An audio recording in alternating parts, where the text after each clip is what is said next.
Hello everyone, welcome back to my channel engrave your mind. आज हम discuss करने वाले हैं class 9 geography chapter 2 physical features of India की समरी पार्ट 2। लास्ट वीडियो में मैंने आप लोगों के साथ पार्ट 1 डिस्कस किया था। ये जो पार्ट है आपका लास्ट पार्ट रहने वाला है। ठीक है, अगर किसी बच्चे ने वो वाली वीडियो अब तक नहीं देखी है तो मैं उसका लिंक डिस्क्रिप्शन बॉक्स में डाल दूंगी, आप वहाँ पे जरूर देख लेना, क्योंकि फिर उसके आगे कंटिन्यूशन में हम इसको आगे कंटिन्यू करेंगे। ठीक है, तो ताकि आपको कोई कंफ्यूजन ना हो, सारी टर्म्स वगैरह सब आपको वहां से क्लियर हो जाएगी। ठीक। और अगर कोई बच्चा मेरी 1 मार्क क्वेश्चंस की जो शॉर्ट सीरीज आ रही है वो नहीं चेकआउट की अगर किसी बच्चे ने, तो वो भी आप चेकआउट कर लें, वो आपको एग्जाम में बहुत हेल्पफुल रहेगी। ठीक है, so without any further delay let's get start the video. So the first topic is of this video the peninsular plateau. सबसे पहले हम जान लेते हैं कि पेनिनसुलर का मतलब क्या होता है। पेनिनसुलर का मतलब होता है ऐसा लैंड मास, वो लैंड मास, ठीक है, या वो लैंड जो कवर्ड है किससे, वाटर से, फ्रॉम 3 साइड्स, मीन्स 3 साइड से वो पानी से क्या है, कवर्ड है पूरा। ठीक है, the peninsular plateau is a table land form due to breaking and drifting of the Gondwana land. Last video में मैंने आपके साथ डिस्कस किया था जो स्टोरी थी गोंडवाना लैंड की, वो क्या थी, मैं आपको शॉर्ट में बता देती हूँ कि जैसे ये हमारी अर्थ की क्रस्ट है, ठीक है, मतलब आउटर लेयर है, इसके ऊपर क्या है, कन्वेक्शनल करंट आए। जब कन्वेक्शनल करंट आए तो जहां जहां पर क्रैक्स थे तो वहां पे करंट की, सीधी सी बात है, ज्यादा उसको प्रेशर लगेगा तो क्या होगा, वो जो पूरा एक कॉन्टिनेंट था, ठीक है, वो फिर अलग अलग अलग अलग अलग अलग 7 कॉन्टिनेंट्स में क्या हो गए, डिवाइड हो गए। ठीक है, तो उस टाइम पे पेनिनसुलर प्लेट्यू की भी क्या हुई, फॉर्मेशन हुई। ठीक। तो पेनिनसुलर प्लेट्यू किसका बना हुआ है, ब्लैक सॉइल। अब ब्लैक सॉइल यहाँ पे बिल्कुल नहीं आपको भूलना है, 1 मार्क में आ जाता है। कॉटन के लिए किसकी जरूरत है, जब हम कॉटन ग्रो करते हैं तो हमें ब्लैक सॉइल की नीड होती है। ठीक है, तो ये यहाँ पे 1 मार्क का एक क्वेश्चन बन जाता है। ऑलराइट, फिर नेक्स्ट है हमारा इधर, it is the oldest land mass. ये सबसे पुराना लैंड मास है। पुराना लैंड मास से मतलब ये कि जो हमारे हिमालयाज बने हैं उससे भी पुराना लैंड मास है ये। ठीक है, ये जो प्लेट्यू है इसका भी फर्दर हमने डिवीजन करा है। ठीक है, किसमें डिवीजन क्या हुआ है, सेंट्रल हाईलैंड में और डेक्कन प्लेट्यू में। ऑलराइट, नेक्स्ट, अब यहाँ पे मैं आपको थोड़ा सा ना ग्राफ के थ्रू समझा देती हूँ कि आप यहाँ पे बड़े आराम से देख पा रहे होंगे कि ये सेंट्रल हाईलैंड है, जो हमारा पेनिनसुलर प्लेट्यू, वो अगेन 2 पार्ट्स में डिवाइडेड है। वैसे तो 3 पार्ट्स में डिवाइडेड है। अब आप कहोगे कि मैम ये दो तो ठीक है, मगर ये कहाँ इतना दूर हो गया। ये जो नॉर्थ ईस्टर्न प्लेट्यू है वो किस वजह से दूर हुआ इतना, ये गोंडवाना लैंड के थ्रू। मुझे दोबारा आपको बताने की जरूरत नहीं है कि क्या इसकी थ्योरी थी। ठीक है, तो ये 2 पार्ट्स में डिवाइड हो गए, सेंट्रल हाईलैंड और डेक्कन प्लेट्यू। यहाँ पे भी आप देख सकते हो, central highland and Deccan plateau. Alright, तो ये जो सेंट्रल हाईलैंड है ये कहाँ लाई करता है, north of Narmada river. It mean central highland Narmada river के ऊपर लाई करता है। ठीक है, ये कवर कर रहा है major area of Malwa plateau. Malwa plateau का बहुत सारा एरिया इसमें कवर करा है। Covered by Vindhya hills at north. इसमें क्या क्या कवर्ड कर रखी है, जो विंध्या हिल्स है नॉर्थ में। ठीक है, सतपुरा कहाँ, साउथ में, सतपुरा साउथ में, and Aravali is on the north east. Satpura south का मतलब ये है कि जो नर्मदा रिवर के साउथ है, सॉरी, जो आपका सेंट्रल हाईलैंड के नीचे पड़ता है। ठीक है, कहाँ पे, यहाँ की तरफ पड़ेगा, इसकी तरफ, यहाँ साउथ कह रहा है वो, क्योंकि यहाँ से तो फिर डेक्कन प्लेट्यू स्टार्ट हो गया ना, तो सेंट्रल हाईलैंड के जो साउथ में पड़ेगा, इट मीन्स यहाँ पे। फिर ये कह रहा है अभी कौन कौन सी रिवर्स हैं इस एरिया में, जैसे सिंध, चंबल, बेटवा एंड कैन, ये तो आपको लर्न करनी पड़ेगी। All right, the central highland are wider in the west. Wider है कहाँ पे, वेस्ट में। डायरेक्शन बिल्कुल नहीं भूलनी, north, south, east and west. Last video में भी मैंने आपको स्टेट्स के साथ इसको लिंक करके समझाया था, तो आप वहां से जरूर देख लें स्टेट्स को। ठीक है, और ये डायरेक्शंस को। तो ये जो सेंट्रल हाईलैंड है, ये जो सेंट्रल हाईलैंड है ये वाइडर है कहाँ पे, वेस्ट की तरफ ये वाइडर है, और नैरो है किस तरफ, ईस्ट की तरफ। एक बार देख लेते हैं। आप यहाँ पे देख पा रहे होंगे कि यहाँ पे जो इसका एरिया है वो ज्यादा है। ठीक है, वेस्ट में ये ज्यादा है, और यहाँ तक आते आते आते आते नैरो होता जा रहा है। ठीक है, नैरो होता जा रहा है। ईस्ट में क्या हो रहा है, नैरो हो रहा है, और वेस्ट में क्या है, वाइड है।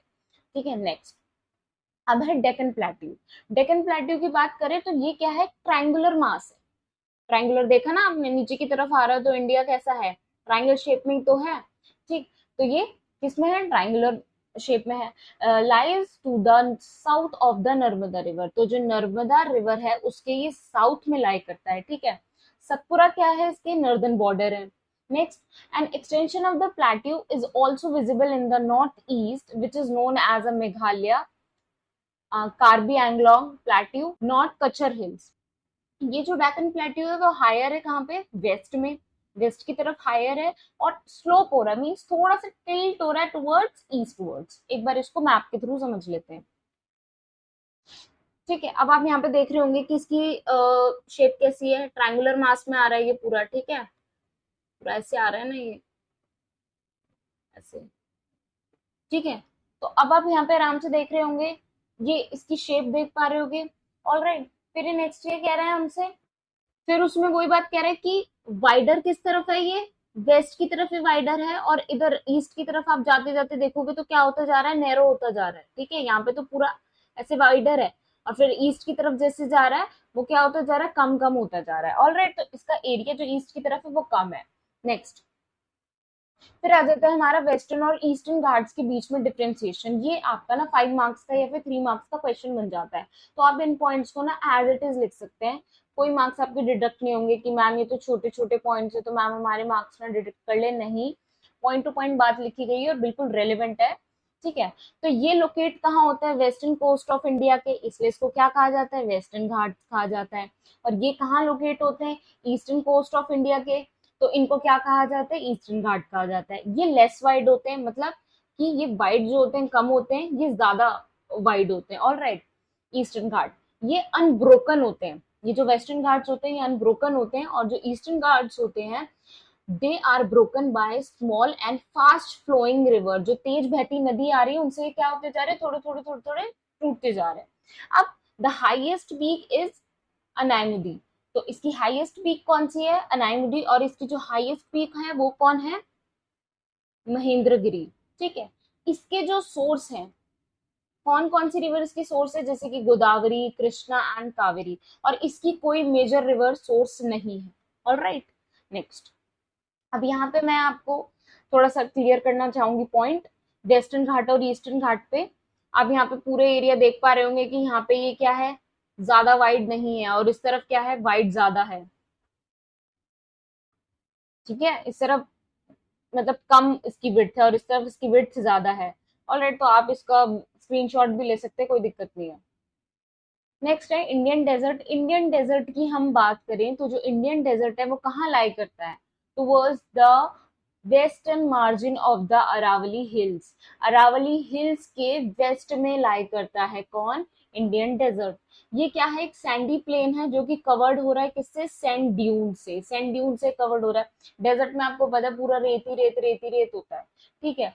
तो ये एक सैंडी प्लेन है जो किससे कवर्ड है, सैंड ड्यून से। ये जो रीजन है कि कितनी रेनफॉल रिसीव करता है, मतलब बारिश कितनी होती है, यहाँ पे सिर्फ बारिश होती है 150 mm पर ईयर, इससे भी कम होती है, बिलो का मतलब होता है कम, तो 150 mm पर ईयर से भी कम होती है वहां पे रेनफॉल, मतलब बहुत कम रेनफॉल होती है, बहुत ही कम रेनफॉल होती है। तो यहाँ का जो क्लाइमेट होता है वो बहुत ड्राई होता है, और जिसकी वजह से वेजिटेशन बड़ी लो होती है, ठीक है। वेजिटेशन लो मतलब कि यहाँ पे पेड़ पौधे इतने सर्वाइव नहीं कर पाते, ठीक है, क्योंकि आपको पता है ये प्लांट्स को ज्यादा वाटर रिक्वायरमेंट रहता है, तो इसलिए यहाँ पे वेजिटेशन इतनी अच्छी नहीं हो पाती, फ्लोरा एंड फॉरा का इतना नहीं है यहाँ पे। फिर यहाँ पे एक मेन इंपॉर्टेंट पॉइंट है, 1 मार्क का क्वेश्चन या 2 मार्क का क्वेश्चन यहाँ पे आपका बन जाएगा कि ल्यूनी जो है, ल्यूनी, जो लूनी है ये सिर्फ एक ही ऐसी इतनी बड़ी रिवर है जो इस पूरे रीजन में फ्लोट करती है, बट ये भी सूख जाएगी, ठीक है। जब पानी की कमी होगी तो ये भी तो, इसका भी तो लेवल कम होता जाएगा। तो अभी तो यही है कि ये सबसे बड़ी रिवर है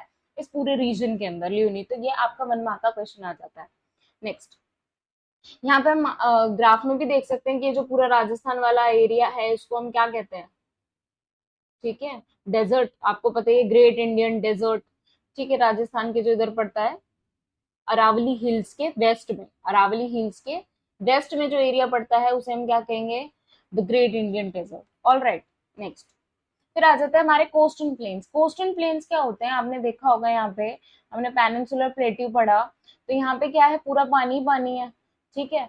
इंडिया की अगर हम नीचे की तरफ बात करें तो यहाँ पे पूरा पानी ही पानी है, यहाँ पे भी पूरा पानी पानी है। तो जो इससे रिलेटेड, जो इससे सटे हुए जितनी भी स्टेट्स हैं, तो उसे हम क्या कहेंगे, जो जगह बच गई है, क्योंकि यहाँ पे तो क्या आ रहा था, सेंट्रल हाईलैंड, और इधर क्या था, डेक्कन प्लेट्यू था इधर पूरे हिस्से में। तो जो इधर का जो ये वाला जो एरिया है पूरा, इस पूरे एरिया को हम क्या कहेंगे, इस पूरे एरिया को हम कहेंगे कोस्टल प्लेन्स। आगे हम इसे मैप के थ्रू भी समझेंगे।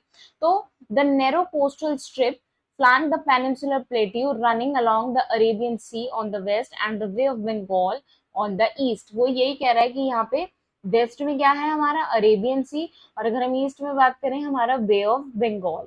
ठीक है, तो इस जो पेनिनसुलर प्लेट्यू और अरेबियन सी के बीच की जो ये जगह है पूरी, इसे हम क्या कहेंगे, कोस्टल प्लेन्स। अब ये भी 3 सेक्शंस में आ जाते हैं। तो ये जो नॉर्दर्न पार्ट है इस कोस्ट का, ये क्या है हमारा, कॉनकन, कॉनकन कहलाता है। ठीक है, जो नॉर्दर्न पार्ट है, जो इसका ये वाला नॉर्दर्न पार्ट है, इसे हम क्या कहते हैं, कॉनकन। जिसमें बेसिकली कौन सी स्टेट्स आ जाती है हमारी, मुंबई एंड गोवा। और अगर हम सेंट्रल स्ट्रेच की बात करें तो सेंट्रल स्ट्रेच को हम क्या कहते हैं, कन्नड़ प्लेन कहते हैं। ऑलराइट, और सदर्न स्ट्रेच को हम क्या कहते हैं, मालाबार कोस्ट कहते हैं। ये हम मैप के थ्रू भी समझ लेते हैं। तो जो ये वाला एरिया आप देख पा रहे होगे, इस वाले एरिया, पूरे एरिया को क्या कहते हैं हम, कोंकण कोस्ट। नीचे आप भी देख पा रहे हो, इसे हम क्या कहते हैं, मालाबार कोस्ट। तो जो ये वाली स्टेट्स हैं, ठीक है, यहाँ पे आपने देखा लास्ट में, लास्ट वाली स्लाइड में, कि इस तरफ क्या है, ये पूरा पेनिनसुलर प्लेट्यू है। ठीक है, इसमें ऊपर क्या आते हैं, सेंट्रल हाईलैंड आ जाता है, और नीचे क्या आता है, डेक्कन प्लेट्यू आ जाता है। तो जो डेक्कन प्लेट्यू, अब ये जो इतनी, ये जो जगह बच रही है ना, इतनी सी ये जो जगह बच रही है, ये जो पूरा एरिया है, इसको हम क्या कहते हैं, कोस्टल प्लेन कहते हैं। ठीक है, क्योंकि इस तरफ तो आपको पता है क्या है, इधर हमारा अरेबियन सी है। ठीक है, और इधर हमारा क्या पड़ता है, इधर हमारा पड़ता है बे ऑफ बंगाल। नेक्स्ट आ जाते हैं हमारा, फिर the plain along the Bay of Bengal east are wide and level. ये जो प्लेन्स हैं जो बे ऑफ बंगाल की तरफ जा रहा है, इस तरफ क्या पड़ रहा है, इस तरफ क्या पड़ रहा है, ये वाइड है और लेवल में है। ठीक है, और जो नॉर्दर्न पार्ट है इसका, नॉर्दर्न पार्ट को हम क्या कहते हैं, नॉर्दर्न सर्कल। ठीक है, और जो सर्दर्न पार्ट है इसका, साउथ वाला जो पार्ट है, उसे हम क्या कहते हैं, कोरोमंडल कोस्ट। तो ये तो आपको लर्न करना पड़ेगा, ये 1 मार्क में पूछ लेते हैं। ठीक है, तो मैं आपको साथ साथ बताती जा रही हूँ। और वैसे इनकी डोंट वरी, इनकी भी सीरीज आएंगी शॉर्ट्स में। मैं डेली आपके साथ 1 मार्क के क्वेश्चन शेयर करती हूँ। ये आपके उसमें फिलअप्स में भी आ सकते हैं, एमसीक्यूज में भी आ सकते हैं। ठीक है, ट्रू फॉल्स में भी आ सकते हैं, तो आप उनको डेली चेकआउट करें। ठीक, फिर डेली 11 AM पे वीडियो आती है, तो आप उसको देखना बिल्कुल ना भूलें। ऑलराइट, नेक्स्ट है लार्ज रिवर है। वो लार्ज रिवर कौन सी है, जैसे कि Mahanadi, Godavari, Krishna and Kaveri have the formed the extensive delta on the eastern coast। ठीक है, अब ये जो लेक चिलिका है, ये जो लेक चिलिका है, इसमें आपका 1 मार्क का क्वेश्चन आ जाता है। वैसे तो ये लेक है, ठीक है, बट इसका पानी कैसा है, सॉल्टी है। तो ये आपसे पूछ लेंगे ये कौन सा ऐसा लेक है जिसका वाटर क्या है, सॉल्टी है, तो आप उसमें लिख सकते हो लेक चिलिका। ठीक है, क्योंकि ये इसका एक बड़ा अनोखा फीचर है। ऑलराइट, और ये पड़ती कहाँ पे है, ईस्टर्न कोस्ट में। तो ये यहीं से 2 मार्क का क्वेश्चन बन गया कि इसकी आप बता सकते हो कि ईस्टर्न कोस्ट में ये लाई करती है, और ये जो लेक है इसका वाटर कैसा है, सॉल्टी वाटर। नेक्स्ट टॉपिक है हमारा आइलैंड। ऑलराइट, आइलैंड भी अब 2 ग्रुप में डिवाइडेड है। ठीक है, सबसे पहला है लक्षद्वीप आइलैंड। ये जो ग्रुप ऑफ आइलैंड है, ये किससे कंपोज होता है, स्मॉल कोरल आइलैंड से। किससे कंपोज होता है, स्मॉल कोरल आइलैंड से। अब कोरल आइलैंड क्या होते हैं, ये एक हार्ड सब्सटेंस है। हार्ड तो आप समझते ही होंगे, ये एक हार्ड सब्सटेंस है। ठीक है, जो फॉर्म हुआ है कहाँ पे, फॉर्म्ड हुआ है ये सी में। और किससे फॉर्म्ड हुआ है ये, मासेस से। किसके मासेस से, ये फॉर्म हुआ है मासेस ऑफ शेल से, from the masses of shells. ठीक है, अब मतलब किसके शेल से, जितने भी हमारे सी एनिमल्स हैं उनके। और ये किस कलर के होते हैं, बेसिकली ये जो सब्सटेंस होते हैं किस कलर के होते हैं, रेड के कह सकते हो आप, ऑरेंज में भी कह सकते हो, ये पिंक में भी होते हैं। ठीक है, या फिर हल्का मतलब व्हाइट में भी होते हैं ये। ठीक है, तो इसमें कंफ्यूज नहीं होना। तो ये ऐसे हार्ड सब्सटेंस से बनते हैं। ये क्या फॉर्म करते हैं, ये जो हार्ड सब्सटेंस है ये किससे फॉर्म होते हैं, ये हार्ड सब्सटेंस फॉर्म होते हैं ये जितने भी हमारे सी एनिमल्स हैं उनके शेल्स के मासेस से। ठीक है, उनके शेल्स के मासेस से ये हार्ड सब्सटेंस फॉर्म होता है और इस हार्ड सब्सटेंस को हम क्या कहते हैं, कोरल कहते हैं। ये कोरल का मीनिंग है। ऑल राइट, ये कोरल का मीनिंग है, तो बिल्कुल कंफ्यूज नहीं होना। नेक्स्ट है, ये कवर करता है small area of 32 square kilometre. बहुत छोटा सा एरिया कवर करता है ये। Kavaratti island is the administrative headquarter of the Lakshadweep. ये जो कवारत्ती आइलैंड है, ये भी 1 मार्क में पूछ लेते हैं कि हेडक्वार्टर्स क्या, एडमिनिस्ट्रेटिव हेडक्वार्टर्स कौन से हैं लक्षद्वीप के, तो कवारत्ती आइलैंड। ठीक है, ये जो आइलैंड ग्रुप है इसकी great diversity of flora and fauna, मतलब सीधी बात है कि यहाँ का वेजिटेशन काफी अच्छा है, फ्लोरा एंड फौना काफी अच्छा है यहाँ पे। ठीक है, नेक्स्ट है हमारा, अब यहाँ पे थोड़ा सा पिक्चर के थ्रू समझ लेते हैं कि कहाँ पड़ेगा लक्षद्वीप। ये रहा आपका। अब इसमें ये छोटे छोटे आपको दिख रहे हैं, ये सारे आइलैंड्स हैं, ये छोटे छोटे दिख रहे हैं सब। ये सब क्या है, लक्षद्वीप के अंदर ये आइलैंड्स है। ये तो है ही आइलैंड, अब इसके अंदर और छोटे छोटे छोटे हैं। नेक्स्ट आ जाता है the Andaman and Nicobar island. Andaman हमारा कहाँ पड़ता है, नॉर्थ में पड़ता है, और हमारा निकोबार कहाँ पड़ता है, साउथ में पड़ता है। तो इससे बिल्कुल भी कंफ्यूज नहीं होना। ठीक, तो ये जो आइलैंड है ये कहाँ लोकेट होता है, in the Bay of Bengal extended from north to south. It means north से साउथ में ये क्या होता है, लाई करता है, या एक्सटेंड है कहाँ से, नॉर्थ से साउथ तक। इसका जो एंटायर ग्रुप ऑफ आइलैंड है वो किसमें डिवाइडेड है, 2 कैटेगरीज में डिवाइडेड है। अब वो 2 कैटेगरीज कौन कौन सी है, अंडमान, अंडमान कहाँ पड़ता है हमारा, नॉर्थ में। अभी मैंने आपको बताया कि अंडमान हमारा कहाँ पड़ेगा, नॉर्थ में पड़ेगा। मैं फिर से लिख देती हूँ, अंडमान पड़ेगा हमारा नॉर्थ में और निकोबार पड़ेगा हमारा साउथ में। ठीक है, अब ये जो आइलैंड्स हैं ये एलिवेटेड पोर्शन है ऑफ सबमराइन माउंटेन। अब ये सबमराइन माउंटेन्स क्या होते हैं, अब ये क्या नई चीज आ गई।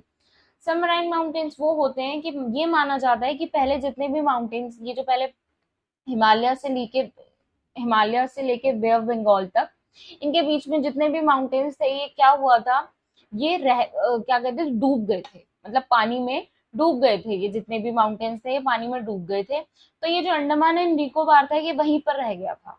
ठीक है, तो ये उसी का ही पोर्शन है, ये माना जाता है ऐसा। ठीक है, मैं अपनी तरफ से ये कोई कहानी नहीं बना रही, इट इज बिलीव कि ये माना जाता है कि यहाँ पे जो हिमालय से लेके बे ऑफ बंगाल तक का जो एरिया है, यहाँ पे जितने भी माउंटेन्स थे ये सबमरीन हो गए थे। तो ये जो अंडमान एंड निकोबार वाला एरिया है ये यहीं पे रह गया था। ठीक है, इसका जो कुछ पोर्शन है ये यहीं पे रह गया था।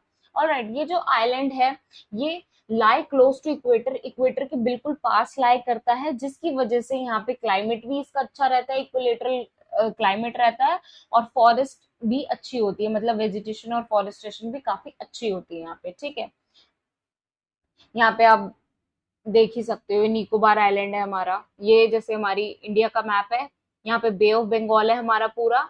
बे ऑफ बंगाल में आप यहाँ पे देखोगे जो ये वाला पोर्शन है, ये वाला जो पोर्शन है इसे हम क्या कह रहे हैं, Andaman and Nicobar island. All right, अगर आपको मेरी वीडियो अच्छी लगी हो, हेल्पफुल लगी हो, तो प्लीज मेरे वीडियो को लाइक करें और अपने फ्रेंड्स के साथ शेयर करें ताकि उनको भी ये हेल्प करे। ऑलराइट, और वो एग्जाम में उनके जितने भी डाउट्स हैं क्लियर हो सके। तो मिलते हैं नेक्स्ट वीडियो में, till then bye bye, take